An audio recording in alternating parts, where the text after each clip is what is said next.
make gluten-free donuts today. We're going to start off with our dry ingredients. Put my mixing bowl on. Then I'm going to tare my scale, takes it to 0 and takes off the weight of the bowl. 150 grams of Bob's Red Mill all-purpose baking flour. That's about a cup, but really I would go by weight for this recipe. Then I'm going to tare it again, bring it back to 0 so I don't have to do any mental math. 22.5 grams of Expandex. 1 gelatin packet unflavored powder. Half a tablespoon of xanthan gum, 1/8 a teaspoon of salt. Salt is important for flavor, but salt can impair the fermentation of yeast and we want to get nice fluffy donuts. 1 teaspoon baking powder. Make sure your baking powder is fresh. 1 tablespoon white granulated sugar. Our dry ingredients are done. Now we're going to start our liquid ingredients. We're going to proof our yeast first. I've got my scale again. I've got a cup. I'm gonna tare it so it doesn't count for the weight of that. We're gonna use 110 grams of warm water. You want your water to be at least above 100 and be less than 120 degrees. That will burn and kill your yeast. You won't get any rise. That is close enough. We're gonna use about a tablespoon or a little less of honey since we already have sugar in our dry ingredients. I'm going to eyeball it.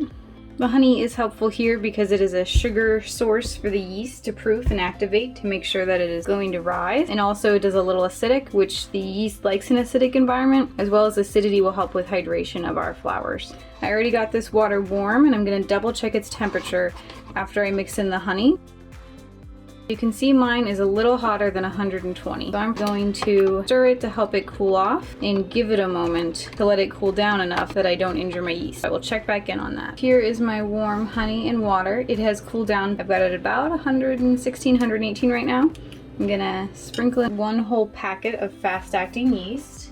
1 package is 1/4 of an ounce. Fast rise yeast or rapid rise yeast or other names you might hear for it. I pretty much never use active dry with gluten-free. I find that yeast is harder to get a good rise from. So I like the rapid rise or fast acting or even the pizza crust design brands I've seen do pretty well. I'm just getting this all soaked into the water and we're gonna let this set to the side and proof our yeast so I can make sure that it is active. Probably 5 minutes. We're gonna take our dry ingredients and just make sure that they are well mixed. Push down the sides. I'm going to be using just my stand mixer with the dough paddle attachment for this. Do another quick mix. Perfect. Now we're going to take 2 tablespoons of cold, so out of the refrigerator butter, cut it into small cubes, toss it in there. We're going to mix that to cover the flour molecules with some fat. That's pretty well mixed. I only did it for maybe 2 minutes or so, and I slowly increased on speed. It's just gonna have this sandy texture when it's pretty well coated. We're not going for necessarily like a pie crust or puff pastry where we want chunks for lamination. We're just trying to coat the flour with fat. While your yeast is activating and you're mixing the butter in your flour, you can do this last step here for our liquid ingredient to get it ready to mix everything together. We're gonna take 1.5 tablespoons of room temperature milk. I used whole milk here. You can use other kinds, just make sure it has fat in it, so I wouldn't do skim. Or if you're doing non-dairy, make sure it has some fat in it, maybe coconut milk. We're gonna add 1/2 teaspoon of apple cider vinegar. Mix that together.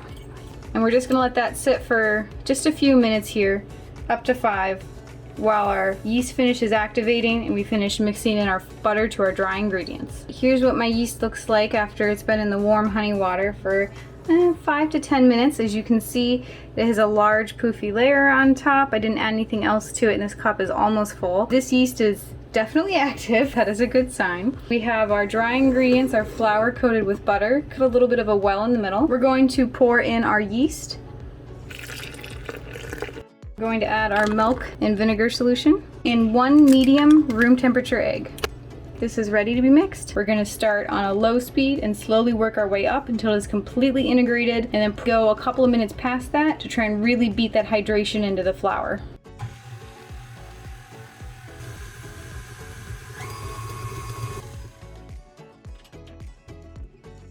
As always, take a break to push down the sides. This is a very well hydrated dough. It's at about 80–85%. Gluten-free yeast risen products tend to do better with a pretty good hydration. We're gonna mix a little longer.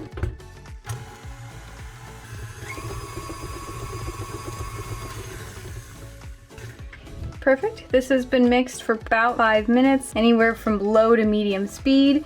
You can see how it holds together, it holds its shape. It's somewhere between a really thick batter and a paste. Next, we're gonna shape. I know what you're thinking, that is super hydrated dough. How on earth are we gonna shape it? I'll tell you, it's my favorite gluten-free baking trick, cornstarch. Lots and lots of cornstarch. That is how we're gonna shape such a wet dough. We're gonna coat pretty heavily here, then put our dough on top of that. Now we're gonna do another light coating of cornstarch on top of the dough. Basically, any exterior part of this dough should be covered in cornstarch, and that will make it workable. Doesn't hurt to have some cornstarch on your hands as well. Now you're just gonna try and flatten out your dough a little bit.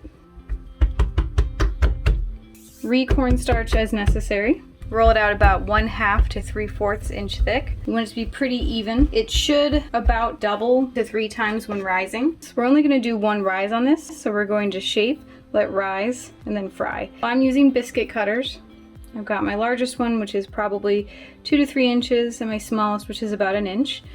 We're going to first get some cornstarch onto our biscuit cutter. That will make it easier to get our donuts out. So you're just gonna go through and press straight down and then wiggle a little.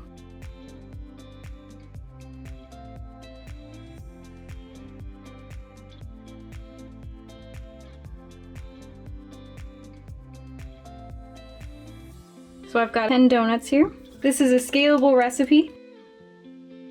We're gonna now make the holes, cut out the centers. And then we're just gonna place them on parchment paper. To let these rise, we are gonna put them in a warm oven. So put it on its lowest temperature, 150, 170, turn it off and let it cool down a little bit. The warmer air will help the donuts rise. We're also gonna put some hot water into a glass measuring cup and put that in there to increase the humidity. We're gonna let it rise about an hour and check and see where it's at. Got our oil to about 300. Let's test our first donut hole. Remember to keep an eye on your thermometer and try and keep your oil about 300 degrees Fahrenheit. Yeah, I think that looks done. So then we're going to put it on a paper towel and let it cool. Here is a tester of one of the donut holes. For topping these donuts, you can dip them straight in plain sugar or plain cinnamon sugar a minute or 2 after you take them out of the fryer. The heat will help it stick to it. You could let them cool and cover them in some powdered sugar. You can make a glaze. You could eat them plain. They're good any way you want. I'm finding about 2 minutes and 15 seconds per side on the large ones and 45 seconds to 1 minute and 15 seconds per side on the small ones, depending on how thick you cut your donuts and how much they rose. You want to go until your donut is light and golden brown. It has a little bit of a firmness when you poke it. Remember, your donuts will continue to brown after you take them out of the oil. You remove it from the heat, but it's still hot, so it will continue to cook a little bit. If you're having a donut that you're having a particularly tricky time getting off your parchment paper, you can always cut the parchment paper with a donut on it, put it into the oil, and the parchment paper will come off as it fries. You can do many shapes with these. You can do the log style, you could twist and make a braid, or you could do more bun style to fill. That donut looks good to come out to me. There are lots of different variations for glazes that you can do. There's different flavors you can add. You could add in some lemon zest, lemon syrup to add of that kind of flavor. You could add melted chocolate or cocoa powder to make them chocolate. We're just gonna go with the most simple version today. We have 1 cup of powdered sugar. And we're gonna add 2 tablespoons of milk to that. You can always add more powdered sugar or milk to your preference for how thick you want your glaze. You could add dyes to make it a fun color. You could add matcha powder to add a matcha flavor to it. We're just gonna stir until it's all mixed. And you've got a glaze. We're gonna glaze a couple of our donuts. You can either just dunk it, or you can pour some of the glaze over the donut. Doing this over a cooling rack, over paper towels or parchment paper, will help with some of that inevitable mess of any time you use a glaze. Remember, you do want your donuts to be cooled for this, otherwise they'll just totally melt that glaze off and none of it will ever dry on. If you're feeling sprinkles, You can always do them when it starts to dry a little bit. Have fun with it. That glaze will cover about 4 full donuts and 6 donut holes, depending on how heavily you glaze. You can always double that for the second batch or do a half version. It's very scalable.